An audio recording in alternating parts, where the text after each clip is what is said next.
Hello et bienvenue dans cette nouvelle vidéo où je vais te montrer les 5 plus grosses erreurs que je vois chez mes clients lorsque j'interviens dans leur campagne de prospection. Pour rappel, je m'appelle Thomas, je suis à la tête de Libra Media, une agence de prospection sur LinkedIn. On met en place des systèmes automatisés de prospection pour aider nos clients à trouver plus de clients. Si tu es un prestataire de services en B2B ou un SaaS et que tes clients sont sur LinkedIn, eh bien, nous avons sûrement une solution pour toi. N'hésite pas à prendre un appel d'audit, c'est totalement offert. On regardera ensemble ton parcours de vente, ce que tu as mis en place. Je te donnerai quelques conseils si je peux sur les différents éléments que je vois. Et si ça fait sens de collaborer ensemble, je te montrerai ce que l'on peut mettre en place dans ton activité. Sans plus attendre, let's go. On va regarder les 5 plus grosses erreurs que je vois dans les campagnes de prospection de mes clients. Commençons par la première grosse erreur qui est de faire un format email pour du coup des messages sur LinkedIn. Effectivement, LinkedIn, c'est une plateforme professionnelle, donc il faut avoir un style professionnel. Mais par contre, ce qu'il ne faut pas oublier, c'est que ça reste des messages privés, juste des messages, pas des emails. Et envoyer un email en prospection va réduire vos taux de réponse de façon drastique. Donc, au lieu d'avoir un format email, je vous invite à raccourcir tout ça, faire un petit compliment ou sur l'activité ou même réagir sur une news de l'activité de ton prospect et de lui poser une question ouverte. Regardons les exemples. Donc, typiquement, j'ai pris un message de prospection que mon client avait et on voit que effectivement, il y a beaucoup de texte. On parle directement de l'offre dans l'email. Il y a effectivement une proposition de valeur, mais je veux dire, aujourd'hui, la personne qui va recevoir ce message, est-ce qu'elle a vraiment envie d'entendre cette proposition de valeur dès le premier message? Je ne suis pas sûr. Ce que je recommande du coup dans ces cas-là, c'est de simplifier les choses et de passer sur des messages typiquement comme bonjour, question rapide, comment organiser votre acquisition sur LinkedIn? Si par exemple vous avez une agence de prospection sur LinkedIn comme moi je peux avoir. Ou alors, bonjour, j'ai adoré votre post sur et je me demandais si vous trouviez des prospects grâce à vos contenus. Là, vous réagissez sur quelque chose que votre prospect a produit et en plus, vous pouvez engager la conversation vers du coup la qualification et voir si c'est quelqu'un qui peut avoir besoin de vos services. Ensuite, on passe du coup au deuxième point. Et au deuxième point, c'est que tes relances n'apportent absolument rien à la conversation. Et en plus, elles te font mal parce que plus tu vas relancer sans réponse, plus tu vas passer pour quelqu'un de désespéré.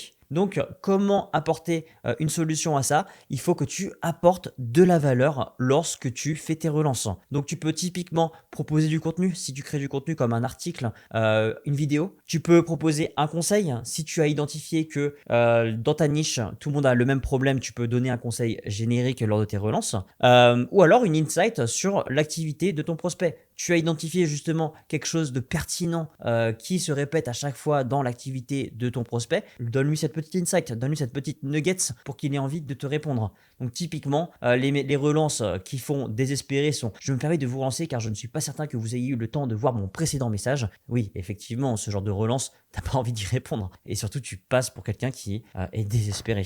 Alors que tu pourrais juste dire bonjour, si vous avez un problème avec ta solution, j'ai posté cet article, vidéo sur le sujet sur lequel tu veux de ton article ou de ta vidéo en espérant que ça vous soit utile. Ou alors ce que tu peux dire c'est bonjour, pas mal de ta cible rencontre ce problème. C'est quelque chose qui vous touche aussi. Si tu as identifié quelque chose qui est une vraie douleur dans ta niche et que tu la mets en avant, et que ce problème se répète chez beaucoup de tes prospects, eh bien ce genre de message, c'est pertinent. La personne va avoir envie de répondre à ce message parce que il a compris que tu comprends son activité, que tu comprends son marché et que tu potentiellement as des clés pour l'aider à résoudre ses problèmes. Ensuite, un troisième point que je vois énormément, c'est le copier-coller sans personnalisation, d'envoyer du coup 1000 fois le même message. En général, en plus, les campagnes ne sont même pas segmentées, donc vous envoyez à n'importe qui le même message et c'est sûr que ça ne répond pas, que ça ne peut pas marcher. Ce que je recommande déjà, c'est au début, avant d'essayer d'automatiser quoi que ce soit, avant d'essayer de faire du volume, prendre le temps de personnaliser ses messages, de vraiment passer du temps sur chacun de ses prospects, même si ça ne mène à rien. En personnalisant vos messages, vous aurez un meilleur taux de réponse. Ensuite, ce que tu peux faire, une fois que tu as fait tes preuves, que tes messages avec la personnalisation ont des réponses, tu peux ensuite soit prendre des tendances de marché, donc tu vois, tu vas envoyer plein de fois le même message, tu vas commencer à comprendre comment t'adresser à ta cible, et là tu vas pouvoir donc faire un message général automatisé, mais sur ton segment. Et ça, tu ne pourras le faire qu'avec des retours, qu'en ayant testé plusieurs messages, et cela, du coup, ça se fait vraiment avec la répétition. Ensuite, ce que tu peux faire aussi, c'est utiliser une IA avec des tools d'enrichment comme Databar, Clay pour justement rédiger un message personnalisé à ton prospect.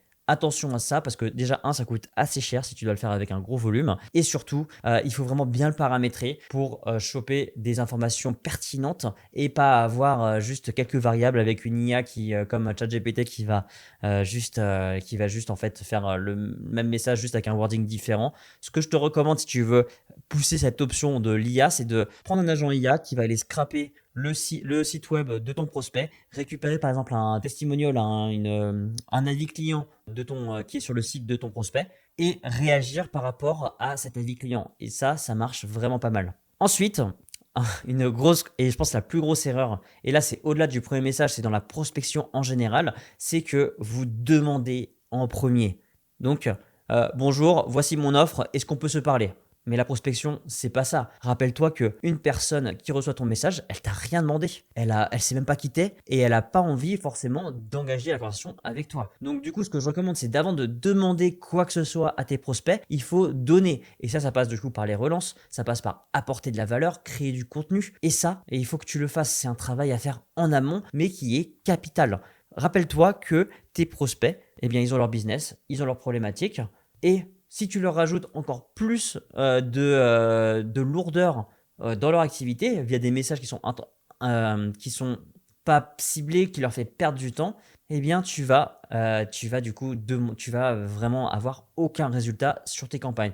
Ce que je te recommande, c'est vraiment d'avoir une démarche de t'intéresser à tes prospects, t'intéresser à leurs problématiques, voir comment justement tu pourrais les aider avant de demander quoi que ce soit. C'est pour ça d'ailleurs que mon appel de vente, entre guillemets, c'est un appel de consulting où on va vraiment rentrer dans le détail de l'activité avec mes prospects. Je vais leur donner des conseils activables et à la fin de l'appel, qu'ils essaient de travailler avec moi ou non, ils repartent avec une roadmap, avec des conseils pour améliorer leur campagne. Et moi, je prends ça vraiment à cœur car j'ai besoin du coup de ce feedback, que ce soit positif ou négatif, pour améliorer mon offre, pour apporter de la valeur à mes prospects avant de demander quoi que ce soit. Finalement, une dernière erreur, et là c'est sur les relances, c'est de relancer 6 fois un prospect ou plus qui ne répond pas.